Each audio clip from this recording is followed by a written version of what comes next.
দেশের লাখ লাখ সরকারি কর্মকর্তা কর্মচারীর জন্য আসছে বড় সুখবর। উচ্চ মূল্যস্ফীতি আর জীবনযাত্রার আকাশচুম্বী ব্যয়ে দীর্ঘ 11 বছর পর অবশেষে নবম পে স্কেল বাস্তবায়নের সুপারিশ জমা দিয়েছে উচ্চ পর্যায়ের কমিটি। প্রথম ধাপেই থাকছে বিশেষ চমক। বিস্তারিত জানাচ্ছেন তৌফিকুল আশিক। অষ্টম পে স্কেলের পর কেটে গেছে দীর্ঘ এক দশক। মুদ্রাস্ফীতির চাপে সরকারি কর্মচারীদের নতুন পে স্কেলের দাবি ছিল দীর্ঘদিনের। গত 21 এপ্রিল সরকার বেতন কমিশন সংক্রান্ত সুপারিশ প্রণয়ন কমিটি পুনর্গঠন করার পরই শুরু হয় অপেক্ষা। অবশেষে জানা যায় ধাপে ধাপে নবম পে স্কেল বাস্তবায়নের একটি সুপারিশ জমা দিয়েছে কমিটি।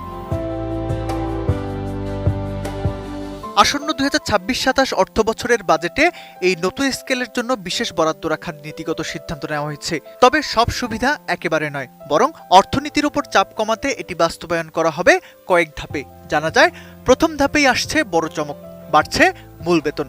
এরপর পর্যায়ক্রমে বাড়ানো হবে চিকিৎসা ভাতা সহ অন্যান্য সুযোগ সুবিধা। আমি বুঝি নির্মাণের শিল্প, সালাম স্টিল বোঝে ডিউরেবিলিটি। সালাম স্টিল, মোস্ট ডিউরেবল স্টিল। এবারে সুপারিশের সবচেয়ে গুরুত্বপূর্ণ দিক হলো বেতন বৈষম্য কমিয়ে আনা। 1973 সালে যেখানে উচ্চ ও নিম্ন পদের বেতনের অনুপাত ছিল 1:15, এবার তা কমিয়ে 1:8 করার প্রস্তাব দেওয়া হয়েছে।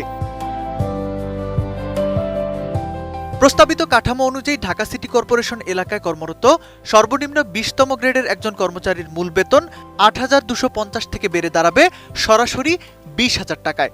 বর্তমানে ভাতাসহ যেখানে 16,000 টাকা, নতুন স্কেলে তা বেড়ে দাঁড়াতে পারে প্রায় 42,000 টাকায়। সুপারিশে আরও বলা হয়েছে যাতায়াত ভাতা, টিফিন ভাতা আর ঝুঁকি ভাতার মতো সুবিধাগুলো বাড়ানো হবে উল্লেখযোগ্য হারে।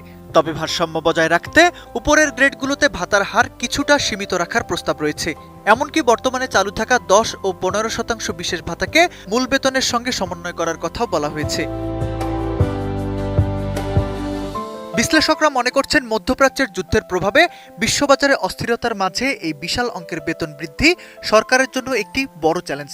তবে সাধারণ কর্মচারীদের পিঠ দেয়ালে ঠেকে যাওয়ায় এই সংস্কার এখন সময়ের দাবি।